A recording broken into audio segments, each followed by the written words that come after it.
December 6th, 1943, near Sfax, Tunisia. Oberleutnant Helmut Reinhardt tilted his head and smirked. "A cowboy?" He laughed in English. "You mean from the cinema?" His men chuckled, boots sunk in North African dust, rifles slung with practiced ease. "Americans," he said, "fight like children playing war. Cowboys, jazzmen, soda drinkers." An American corporal across the wire offered him a cigarette. Reinhardt waved it off with theatrical disgust. That night, under canvas and silence, he scribbled in his diary. They still believe their own myths. He didn't know it yet, but within 6 weeks, Reinhardt would stand under a Texas sky, face to face with a man who was the myth, and it would break him. It started in the dust, boots sinking into surrender. Rommel was gone. The Afrika Korps was bleeding out, and Oberleutnant Helmut Reinhardt, once proud rider of the Panzer IV, stood beside wrecked half-tracks and sand-bitten insignia, waiting for transport. His orders had ended. Now he followed American commands barked in Texan drawl. That was the first insult. He expected brutality. Berlin radio warned of torture, starvation, chaos. But the GIs offered water. One handed him a Hershey bar and called him boss. Reinhardt refused it. But his stomach did not. The train that took them west smelled like oil, leather, and chewing gum. Outside the window, wheat fields, red barns, billboards advertising gasoline and beauty products. At one station, a young girl waved at the prisoners. Reinhardt looked away. They crossed states faster than he thought possible. Every depot efficient, every track intact. American soldiers laughed, smoked, passed around copies of Stars and Stripes. One carried a book titled The Grapes of Wrath. Another had a harmonica and played a tune Reinhardt couldn't place. It was all wrong. War wasn't supposed to look like this. Then came Camp Hearn, Texas. It was surrounded by barbed wire, yes, but it wasn't a prison in the old world sense. Wooden barracks with screened porches, mess halls with hot food, showers that ran every morning, a theater, a library. American guards who smiled. Reinhardt and the other officers expected interrogation. Instead, they were given leaflets explaining camp rules in flawless German. He read the list twice. No torture. No forced labor. Red Cross packages would be honored. Complaints could be filed. Some prisoners even applied for gardening duties. The commandant, Colonel Clyde Owens, wore his uniform like a chore jacket and greeted the officers with a nod. "We ain't here to humiliate you," he said. "We're here to wait out the damn war." Reinhardt looked around and saw something stranger than kindness. Confidence, not arrogance. Calm certainty. At night he listened to his men. Some found the treatment suspicious. "Propaganda," they whispered. "They want to break us." But others marveled. One said he'd never eaten meat so regularly in the Wehrmacht. The camp orchestra played Bach and Swing. Reinhardt refused to attend. He didn't want to see the lines blurring. Then came Sunday. Across the field, beyond the fence, the locals gathered. Pickup trucks, wide hats, denim and leather. Men with skin darkened by sun, standing tall, rifles slung. Reinhardt stared at them. Cowboys. Real ones. Like the movies. One leaned against a fence post, chewing straw. Another, older, walked with a cane and nodded at the prisoners. A younger man, maybe 20, rode a horse right up to the perimeter, tipped his hat, and said, "Y'all behave in there." Reinhardt's jaw clenched. It was like being mocked by fiction. The guards grinned. "That there's Jake. Runs 300 head of cattle and killed 2 panzers in Sicily. Real handy with a rope, too." The prisoners laughed. It had to be a joke. But Jake came back the next week, this time in uniform. Sergeant Jake Caldwell, 36th Infantry Division. Purple Heart, Bronze Star, Cowboy. It got worse. Reinhardt noticed the food didn't run out. Rain or shine, the supply trucks came. The electric fence never failed. The camp clocks were always correct. Discipline held without shouting. Guards rotated shifts like gears in a machine. No chaos, no friction. He asked one GI, "Where do you find such men?" The guard smiled. "Texas, mostly." Reinhardt saw a boy, maybe 15, hauling lumber with hands like a blacksmith's. A woman in jeans carried a wrench the size of her arm. At a local bulletin board, a poster read, "Victory is work. Build tanks like you brand cattle." Back in Germany, they'd mocked Americans for having no history.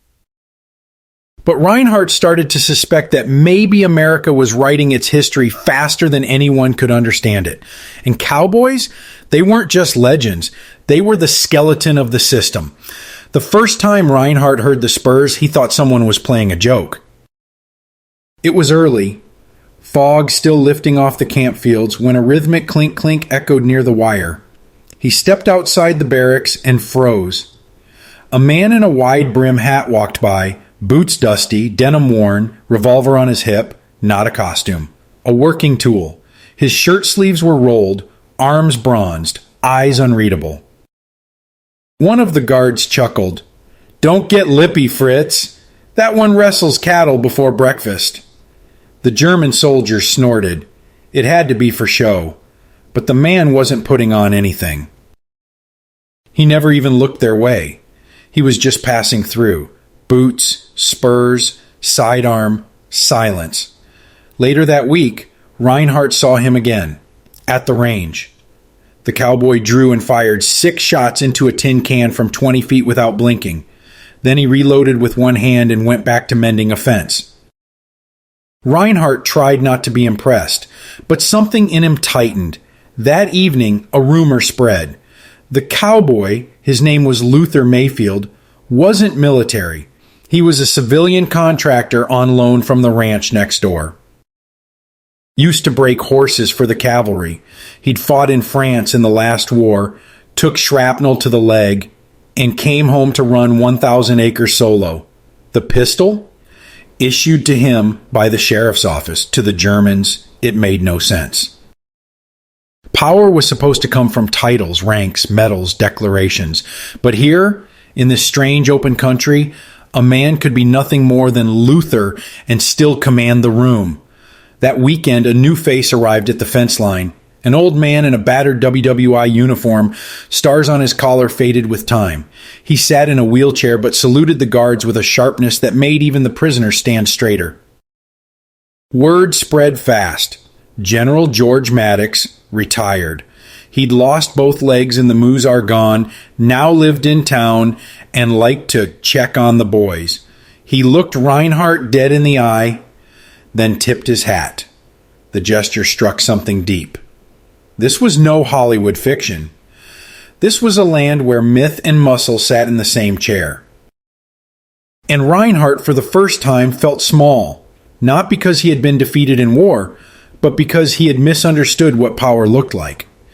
The trouble with myths, Reinhardt was beginning to understand, was that they often hid truths, not lies.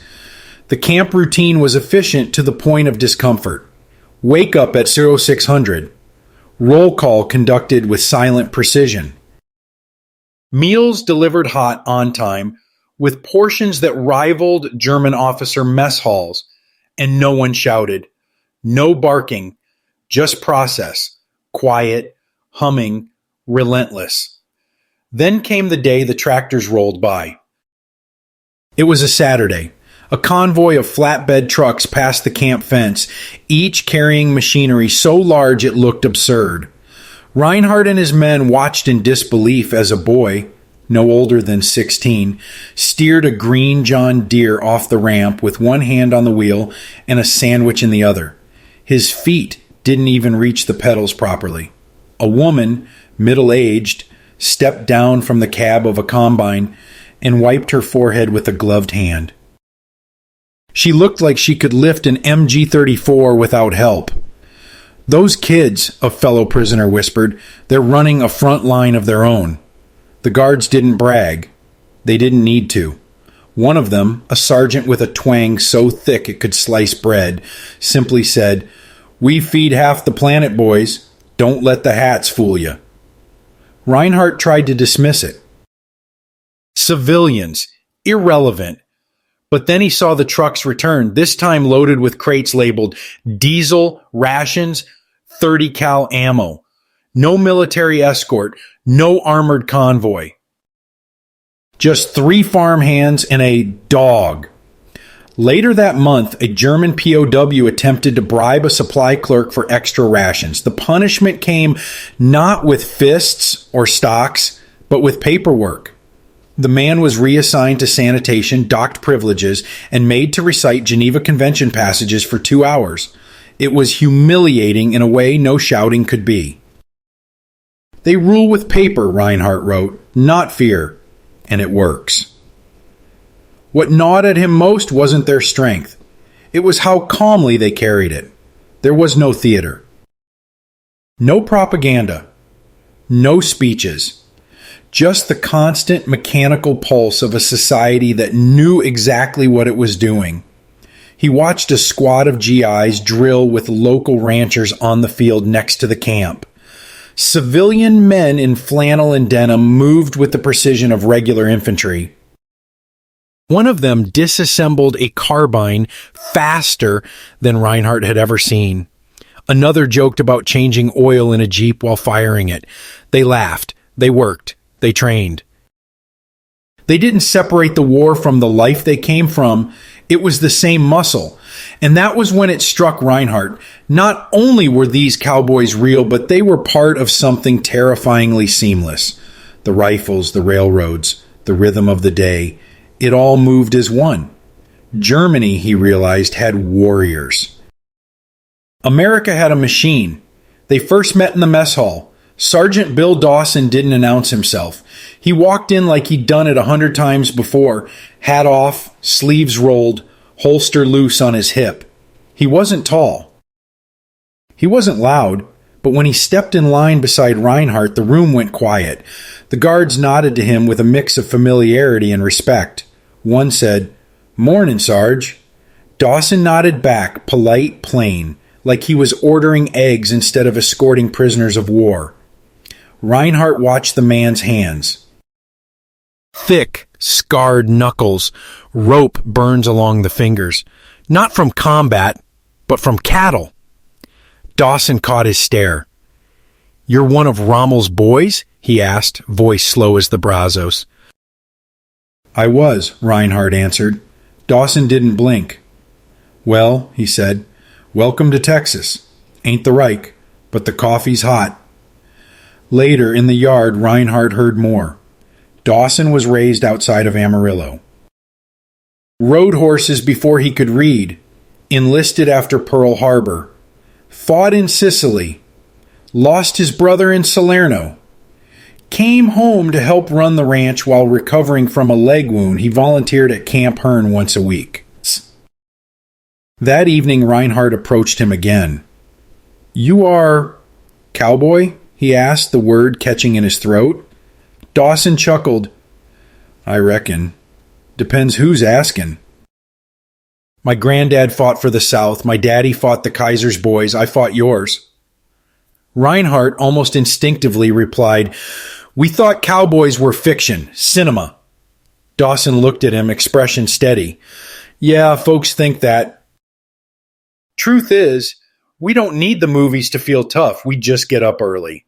There was no boast in his voice, no performance, just fact. Reinhardt walked away without speaking. That night, he stared at the ceiling and tried to summon an image of power that didn't come from decoration, medals, or orders. He kept seeing Dawson's hands, the kind that fixed fences and fired rifles, that buried a brother and came back to teach. And for the first time since his capture, Reinhardt felt the war wasn't behind him. It was standing right across the yard, wearing dust-covered boots. The camp library was modest, 3 rooms, wood shelves, dust motes in the morning light. But what Reinhardt found there dismantled something deeper than pride. One morning, a young guard named Petty offered him a stack of magazines, Popular Mechanics. Life. Stars and Stripes. Reinhardt accepted out of boredom. He didn't expect revelation.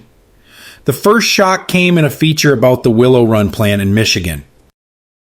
One factory, one building, producing a B-24 Liberator bomber every 63 minutes.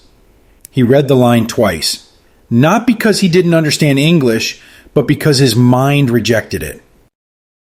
Then came the diagrams. Ford converting automobile lines into tank production in less than a month.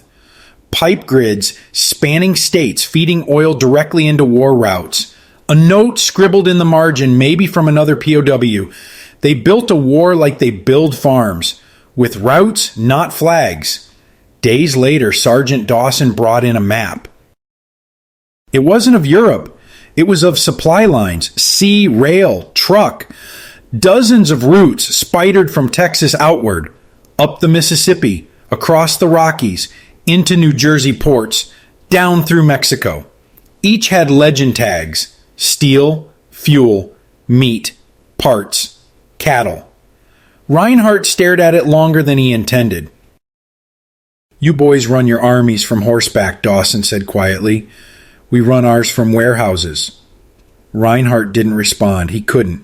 That afternoon, he walked past the motor pool and stopped cold. A mechanic was replacing a Jeep axle in under 10 minutes. On a nearby bench, rows of identical parts were stacked like cans, every bolt labeled, every tool in place. A boy no older than 17 leaned over the engine like he was baking bread. Germany had precision. But this was velocity. One of the guards, noticing Reinhardt's gaze, said, "We don't fix things. We replace them, cheaper that way." The words weren't meant as a threat, but they echoed in Reinhardt's ears. He returned to the barracks, sat on his cot, and opened his diary. We imagined America as excess. Too much food, too many cars, too many freedoms. But excess is their strategy. It is their doctrine. Every cowboy is not a symbol. He is a node in a network. And the hat? The hat is not theater. It is uniform. He underlined the last word twice. February 1944. A cold front swept across central Texas, painting the plains in gray wind and brittle grass. In Barracks D12, Oberleutnant Helmut Reinhardt folded his diary shut and stared at the ceiling. His world, the one built on iron crosses and doctrine, was now punctured from every angle, and the air leaking in smelled of kerosene, cattle, and gasoline-fed invincibility. He no longer argued with the other officers. There was nothing left to defend. Captain Werner Gluckel, a former logistics officer from the 15th Panzer Division, had gone silent weeks ago. Now he sat in the corner, thumbing through a U.S. Army field manual someone had donated to the library. "They have 10 ways to move a crate," he murmured once. "We have one, and when it fails, we write reports." One night, Gluckel passed Reinhardt a hand-copied chart he had assembled. It showed Allied gasoline consumption during the Normandy campaign. Over 2 million gallons burned per day. Pipelines laid from beachhead to battlefield. Portable refineries. Tankers rerouted mid-ocean by radio from Nebraska. Reinhardt read it in silence. Gluckel only said, "We lost this war before we fired a shot." Across the camp, a Czech sergeant captured during Operation Torch cried behind the latrine one morning. When Reinhardt asked why, the man whispered, "An American farmer's son offered me coffee." Me, a prisoner. And he said, "Sir." Do you know what that does to a man? But the final fracture came from a boy. A Texan, maybe 12, had been helping clean out irrigation ditches outside the camp. Too young for war, too sure-footed to be frightened. Reinhardt watched him through the wire. The boy wore boots too large, a flannel shirt, and carried a .22 rifle across his back. Not for show, for snakes, he'd been told. The child laughed with the guards, spoke of fixing a tractor axle, of riding fence lines alone, of shooting a coyote last winter. The boy stopped once and looked directly at Reinhardt through the wire. "You from Germany?" he asked. Reinhardt nodded. The boy squinted against the sun. "Y'all got big armies, but we got big land. Makes a man think different." Then he walked off, spurs jingling like punctuation. That night, Reinhardt didn't sleep. He paced. He replayed that single sentence over and over, not for its vocabulary, but for its geometry. In Germany, they thought in lines, fronts, ranks, hierarchies. Here, they thought in space. Cowboys didn't march. They ranged. He opened his diary again. We mocked their films, laughed at their accents, measured ourselves against our ancestors while they built tractors, radios, and carriers with girls in bandanas and grease on their cheeks. But here, in this place, the myth wore work boots. Reinhardt stopped writing. He wasn't just a prisoner of war anymore. He was a witness to something larger than conquest, something quieter than propaganda. A civilization that didn't shout its strength. It just operated day after day like weather. Later, when the guards extinguished the lights, a young soldier named Mills passed by and saw Reinhardt still awake. "You okay, Lieutenant?" Reinhardt hesitated, then said quietly in perfect English, "I don't think we ever understood who we were fighting." Mills paused, then nodded once, like a man who'd seen this reckoning before. "Most folks don't," he said. Till it's too late. By spring, the prisoners stopped asking when the war would end. Instead, they started asking how it was even possible. Every morning, like clockwork, trucks rumbled down the dirt road beside Camp Hearn. Not military convoys, civilian contractors. Drivers with boots on the dash and lunch pails under the seat. They delivered fuel, food, maintenance parts, every crate stamped, color-coded, bar-coded, nothing late, nothing missing. One morning, Reinhardt stood near the fence and watched a teenage girl in overalls unload cans of oil from a flatbed Ford. She didn't glance at the prisoners. She was too busy checking a clipboard, yelling to her brother about inventory. She couldn't have been more than 17. Back in Germany, fuel was rationed by favor. Tanks were shipped by horse-drawn carts. And here, a child delivered refined petroleum like it was milk. A corporal beside Reinhardt muttered, "We're not just fighting soldiers, we're fighting delivery schedules." The phrase stuck. That week, Reinhardt received a pamphlet from the camp commandant, Colonel Owens. It was a translated Army report, Operation Pluto, Pipelines Under the Ocean. The Allies had laid underwater fuel lines from England to Normandy while fighting. A feat the Wehrmacht would have declared impossible. Reinhardt read the entire document in one sitting. That evening, he stood in the motor pool and watched an American mechanic swap out a tire on a deuce and a half in under 5 minutes. Not because of skill, because the tires, bolts, and jacks were all the same. Standard, repeatable. Germany had 50 different truck models, 5 types of carburetor. Every field repair required improvisation. American trucks? They were plug and play. He asked a guard, "What happens if something breaks in combat?" The man shrugged. "We throw it out, bring in a new one." Why slow down? And that was the difference. Reinhardt returned to his cot and wrote one line. "In war, we conserved." They replaced. It wasn't just industrial might. It was philosophy. They designed systems that assumed loss. They didn't fear waste. They feared delay. He looked at his boots, hand-stitched leather from Berlin. still holding, still proud. Then he remembered the girl in overalls, lifting oil cans with bare arms and a pencil in her hair. That, he realized, was the new shape of warfare, not generals, but logistics. There was a shelf in the camp library marked Industry and Planning. Few Germans touched it at first. Reinhardt did. What he found dismantled not just his assumptions about American power, but about American thinking. A thin volume titled American Production Methods. Decentralized efficiency caught his eye. It wasn't military, it was civilian. But every sentence read like doctrine. Each factory wasn't expected to make a whole tank, just a part. A track here, a turret there, then assembled in another state entirely. Pieces made in Detroit fit perfectly with pieces made in Dallas, even if the plants had never spoken. No retooling, no improvisation, just click, bolt, done. The logic was horrifying. In Germany, central planning ruled. One order, one channel. When one broke, everything stalled. In America, chaos was the system. Redundancy by design.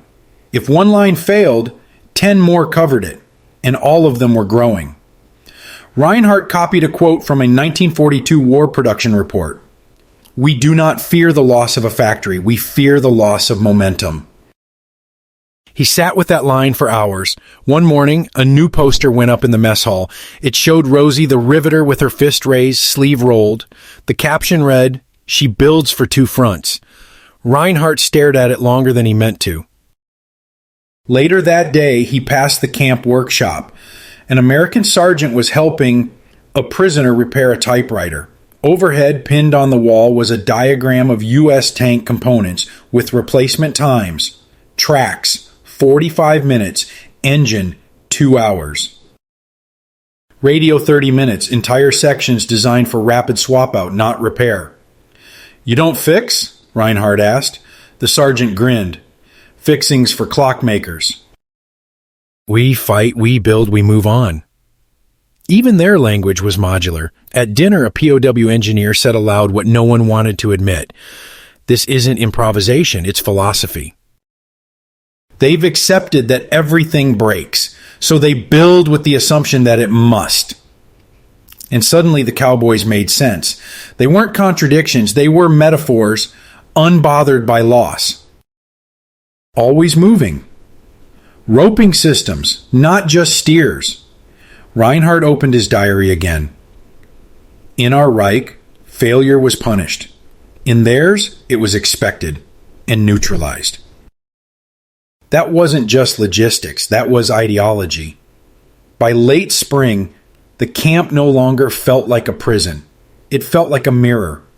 Reinhardt spent his mornings in the library, his afternoons walking the perimeter, and his nights listening to engines humming in the distance, to guards discussing headlines, to whispers from fellow officers who no longer spoke of victory, only of manufacturing output. He studied numbers now, cold, undeniable numbers. The United States had produced over 640,000 Jeeps, 300,000 aircraft, 2.6 million trucks, and nearly 90,000 tanks by 1945.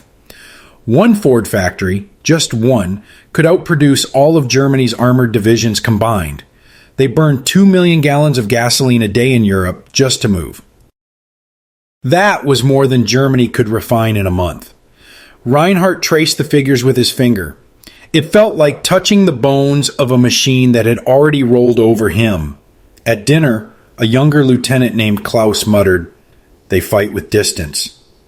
Reinhardt nodded. "Yes," he replied. And they manufacture time. One afternoon, Colonel Owens allowed select officers to attend a lecture by an American logistics officer from Fort Sam Houston.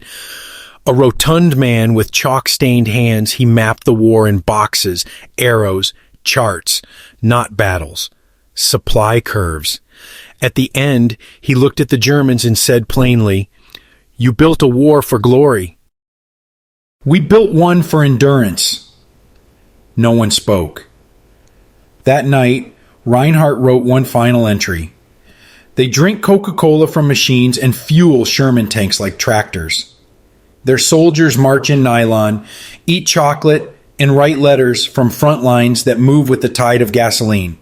We mistook their comfort for softness, but their softness is systemic, designed, mass-produced, scalable. We mistook speed for carelessness, but their speed is precision, just at a different scale. Our Reich was never real. It was marble and myth. But theirs is myth made steel. The next day, as trucks moved past the camp carrying crates labeled Victory Gardens, school texts, baseball gloves, Reinhardt saw what he had missed all along. The Americans weren't just building a war machine. They were building after. He watched two GIs toss a baseball while on guard duty. One shouted, "Doubleheader this Sunday?" The other nodded. If the diesel lines hold. There it was. The absurdity. The beauty. They fought their wars with mechanics and ended them with memories. Reinhardt once believed in order, in hierarchy, in the promise of thunderous speeches. But here, in the silence between shipments, he saw what real order looked like. A society so confident in itself, it planned joy alongside warfare. As he watched a camp truck drive off toward Waco, its bumper sticker said simply, "Keep 'em rolling." Reinhardt smiled bitterly. They had never stopped. October 1960. The sun hung low over the Texas plains, soft and golden, like it had when he first arrived. But this time, Oberleutnant Helmut Reinhardt wasn't in uniform. He was just a man with a cane, a notebook, and too many memories. Camp Hearn was now a historical site. The wire was gone, the barracks preserved. A small museum stood where the mess hall once buzzed. Inside were photos, rusted dog tags, typewriters, and a map dotted with pins, POW camps of the American South. He stood before a glass case holding a pair of worn spurs and a Stetson hat. The placard read, "Sergeant Bill Dawson, 36th Infantry Division, Cowboy Rancher Soldier." Next to it, a photo. Dawson in uniform, standing beside a Sherman tank with his hat still on. Reinhardt stared at it for a long time. Outside, the sound of boots echoed. A boy, 8, maybe 9, ran across the yard, cowboy hat flapping, toy jeep in hand. His father followed behind, laughing, camera around his neck. The boy stopped and looked up at Reinhardt. "Mister, were you here in the war?" Reinhardt nodded. "Yes." The boy tilted his head. "Did you meet any real cowboys?" Reinhardt looked past him toward the horizon where the sky stretched forever, clean and brutal and open. "Yes," he said quietly, "and I never laughed again." The boy didn't understand. He just ran off, chasing another myth, another echo. Reinhardt turned to leave, but paused at the doorway. Inside, the museum played a recording, crackling old film, black and white footage of GIs unloading crates, smiling, waving. A voiceover read, "They fought like farmers, they moved like rivers, and they never stopped." Reinhardt stepped out into the fading sun. The wind carried the scent of diesel and hay. He had once believed cowboys were fiction. But in Texas, under wire and stars, he'd met a nation that had turned its fiction into fact and built victory out of myth.